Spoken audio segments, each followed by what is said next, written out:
Shwmae a chroeso I Sgwrs, podlediad Consortiwm Canolbarth y De.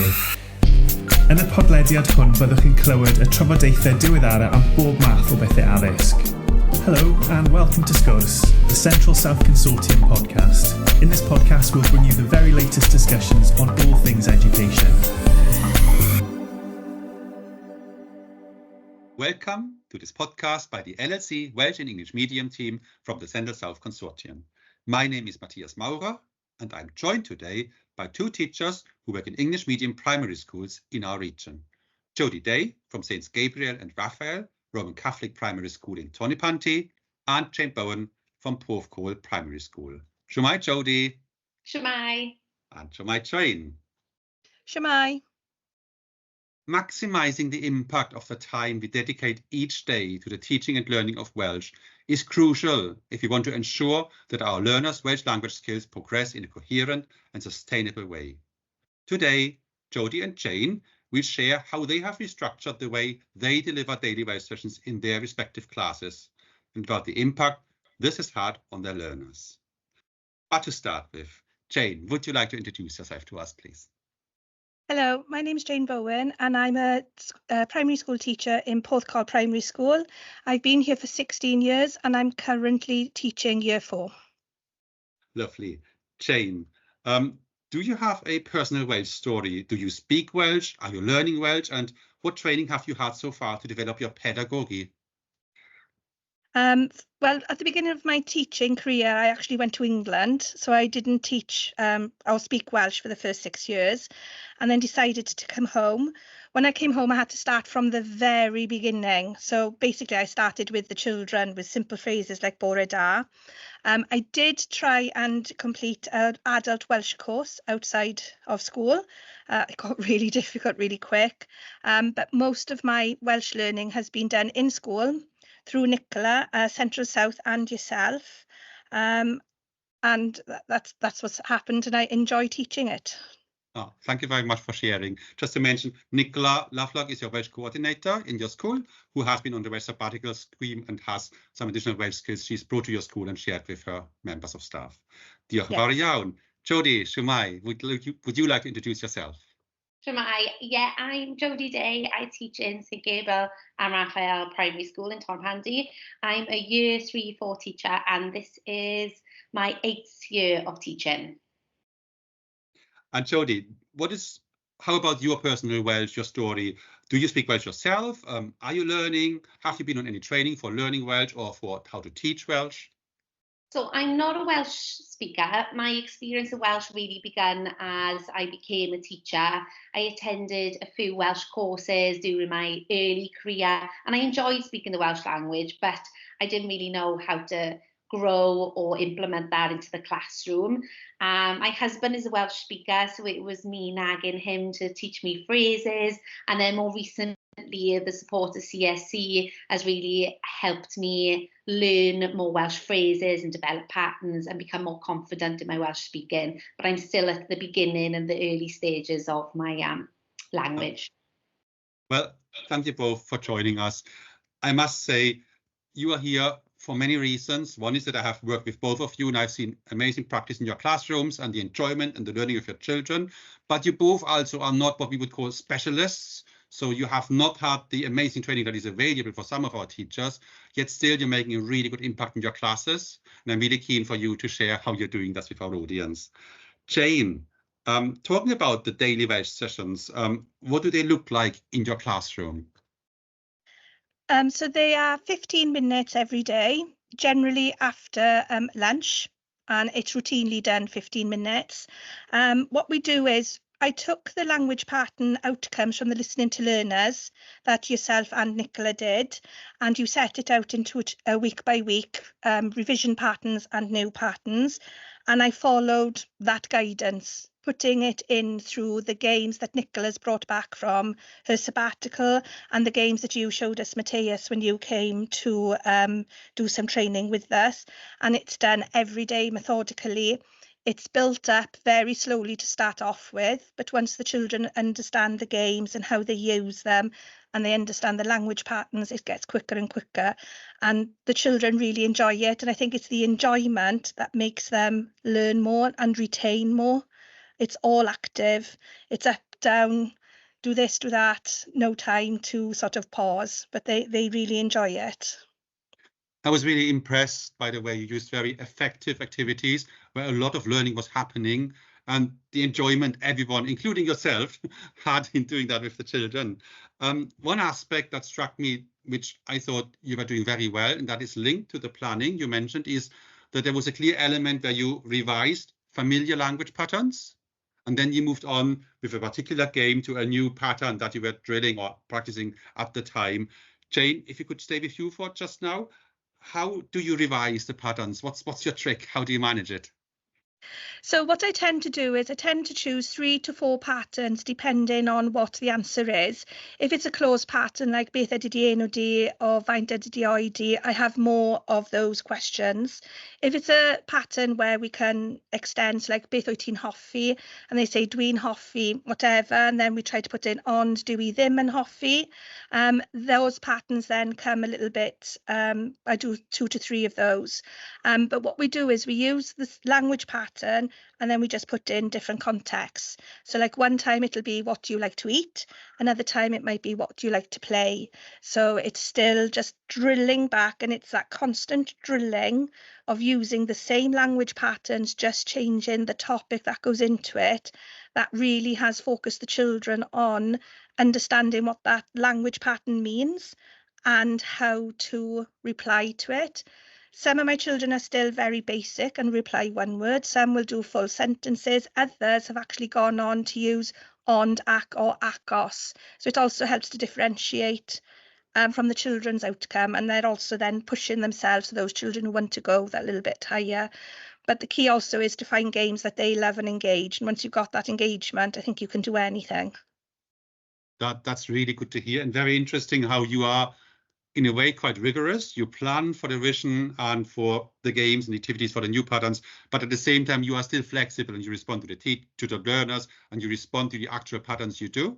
And it's very good to hear how you change the context for the same patterns, because that's an important element, isn't it, in Curriculum for Wales.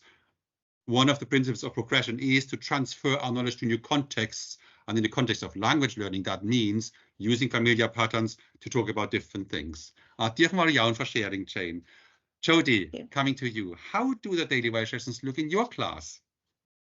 So planning for Daily Welsh in my classroom, I began by introducing to the children very simple games that we could revise and drill with sentence patterns. So each week we introduce a new sentence pattern. I normally create a PowerPoint to support this with some regular patterns, revision patterns that they can see, or verbs or connectives that they can extend their sentence.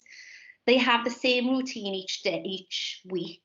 On Monday, we'll introduce the new pattern with some revision, and then we'll drill through the familiar games that they've rehearsed and they're confident with.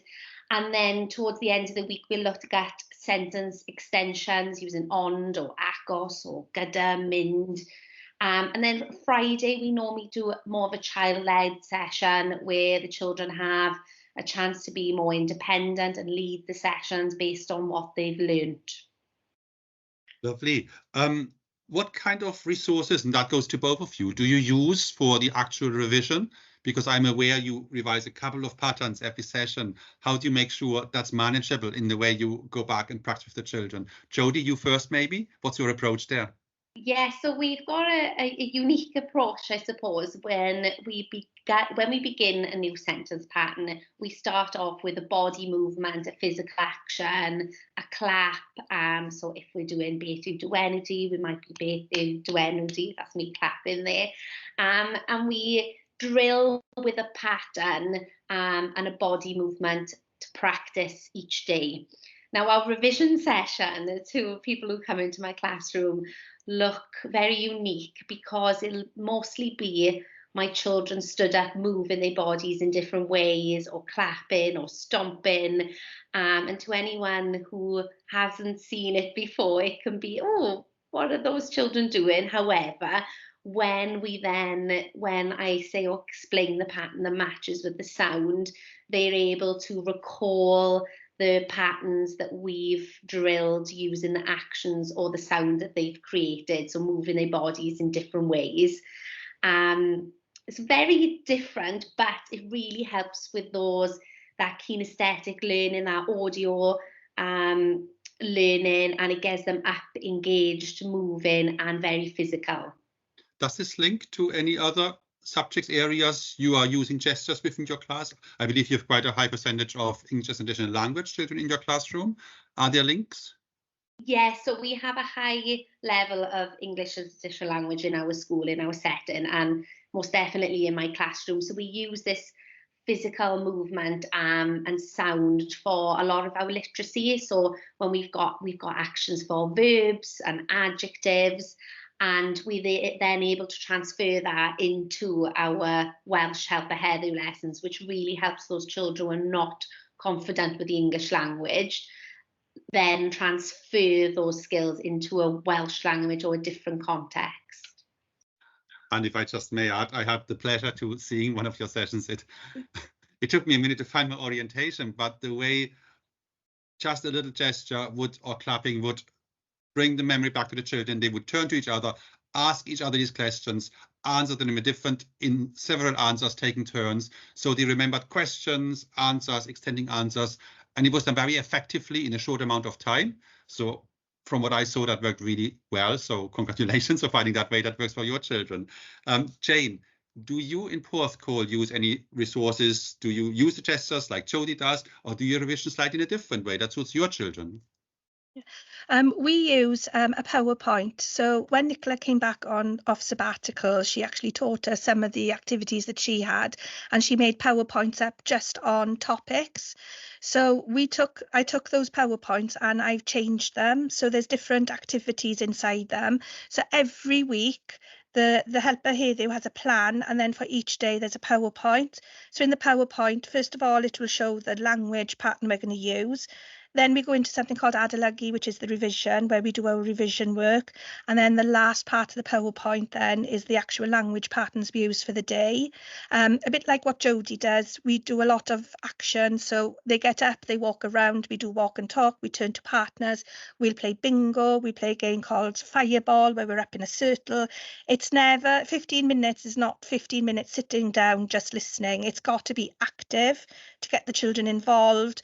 And also, when we do the walk and talk, you see some children going to, at the very beginning, their friends, so that if they're a little bit worried about what they're saying, they've got a friend that they know that will help them. And then as the confidence grows, then they go to other children that they wouldn't normally work with during the language, during the Welsh language lesson. Yeah, and similarly, I had the joy to watch your class do your daily Welsh session once. I wish it was more than once, but what struck me was how you had on the whiteboard, when you speak about these sentences or these resources you had, a very simple, the question displayed and also the vocabulary, and how some children use these questions to remind themselves and use the vocabulary to find a variety of answers, yet others were completely dependent, clearly had it all memorized and just went for it, extended their answers. So the support was available. It was very accessible to everyone and in a way equitable to everyone, because everyone could speak at a certain level and they chose the support regarding to how much they needed really themselves. So that independence was really good to see in both your classes. Now, talking about the impact of the way you're revising patterns and doing your daily Welsh sessions, Jodie, would you like to start? What is the impact you have seen since you work towards this way you're working now? The main impact we've seen is engagement. The children love this way of structuring their lessons and structuring their sessions. They love getting up and getting their bodies moving. When we first began, it began more of a recall activity, and they were getting bored and it wasn't as engaging for them. But when we started implementing the understanding of the patterns and what the words mean within those patterns, they began to deepen their understanding, and adding on to that, getting their bodies moving, getting them up, playing the games as simple as a disappearing game where you have two verbs and you put one behind your back. Those simple things done well has really improved the engagement and thus a huge impact in the classroom, particularly with our EAL pupils who have really immersed themselves in the Welsh language and the Welsh culture. And I may add to that engagement, that increasing engagement you have seen, that we've also done in listening to learners in your schools. And Jodie, starting with your class, the children bombarded me with Welsh questions. We had to cut them off at one point. They were with no support, no scaffolding, so used to conversing in these patterns they were so familiar with. It was a joy to do that with them. And I'm still sorry I had to cut them off at one point because we had other class to listen to as well. How about you, Jane, then? What's been the impact in your class since you are working the way you're doing now? Again, as with Jodie, it's engagement. All children are 100% engaged, including one pupil who was very reluctant in the September. The competitiveness of the activities, the different games that they have, making them move around has really engaged that pupil. The amount of language patterns that they know and can answer and can ask and understand has improved greatly. As you said previously, a lot of children are now extending themselves without actually having the prompts in them. And we've also begun now to change some of the games we're translating. So one game we use is called Bingo. So up on the board as a scaffold, you'd have the Welsh pattern with, say if we were doing something on basing boards, we'd have a Welsh pattern with body pictures the first time round. The next time round we take the body pictures away, so it's just all the Welsh language, so for reading. But now the third time now we mess them up again, and now I actually say the English, but they have to match it to the Welsh on the board. So they're beginning to translate to, some of them are just translating the single words like pen for head, but others then are actually translating more of the sentences. And to have that happen now is amazing, because back when we first started, you know, trying to get the beth ydi de no di, and you were like, what's that again? We're doing it all the time. So, and the children have seen the progression themselves too. They can't actually believe sometimes what they're doing. So it's been a huge impact. Thank you. And that's so good to hear, isn't it? Because in the end, the biggest motivator has to be that they believe in themselves and they develop that attitude as learners and independent learners that we want them to develop over the time in our schools. And what I liked when you just spoke about this was the fact that you asked the children to get more confident. You have yourself the confidence to adjust the activities and to raise the challenge for them and to withdraw that scaffold over time. And it's good to see how starting off, you display a lot of words and help and pictures for the children, and how then over time they become so independent they don't need that anymore. And I guess that it's similar like in Jodie's class, that some children will rely more on that support than others, but over time everyone moves along their progression path. So thanks for sharing that. Now, do you two have any top tips for any practitioners out there who'd like to give it a go and build systematic revision and the teaching the way you do into their daily Welsh? Jodie, would you like to start? Top tips? My top tip would be just to really keep it simple. Keep it simple and make it fun, and ensure things are kept on the boil, we like to say, so that pan is never it's never cold, it's never overboiling, it's just always simmering, and the children are always revising the patterns. Even if you start with something like Blair Oitin Byw, drill it, get a few games with different hooks and stimulus for the children, get them involved, and perhaps create an action or a physical movement. So if they're in different contexts or different areas of the school, you just need to clap at them in that way or stomp at them and they can recall. In fact, we had yesterday in the dinner hall, someone had said, oh, how do I ask how old they are for their birthday? And I just stomped my feet in the action we've been practicing, and a couple of those children went, oh yes. So it's really aiding your recall by drilling in a fun way with movements and gestures and keeping things simple. Thank you. How about you, Jane? Top tips? Start small, slow build, and it will help build everybody's confidence, including ourselves as practitioners, because as you said, we're not Welsh speakers. Don't worry if you make a mistake, because you learn from it, and also it becomes a teaching point, because I have 3 children in my class now who try to pick up if I do a mistake, and some of them are actually worked on to triglad mutations, which I don't know much about, and you and the children are there to have fun. So once you've found your magic games, your magic tricks, your stimuluses, get hold of those, develop them, change them a little bit, but small step, simple and consistent. Do it every day. Thank you.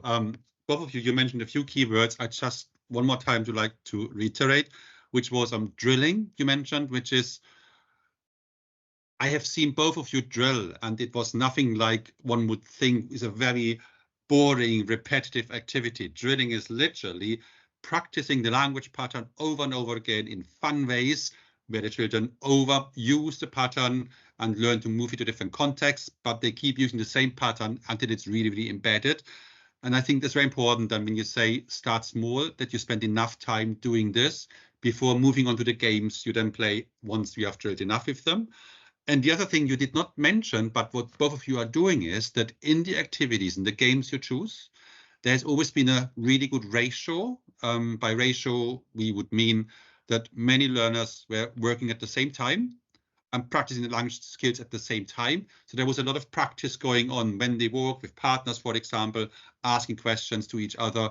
It wasn't just one person at a time, which sometimes can use up a lot of time without many people speaking. So you work towards that, and this did obviously not happen over time, I would think.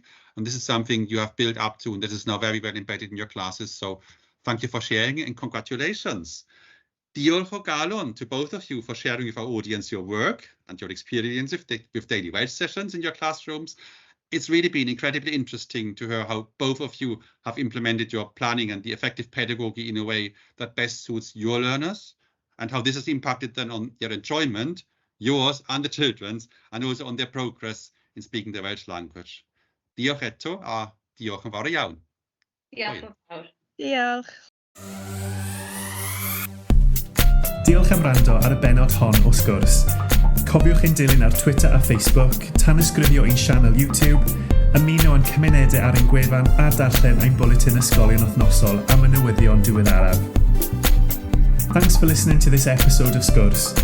Don't forget to follow us on Twitter and Facebook, subscribe to our YouTube channel, join our online communities via our website, and read our weekly school bulletin for the latest news.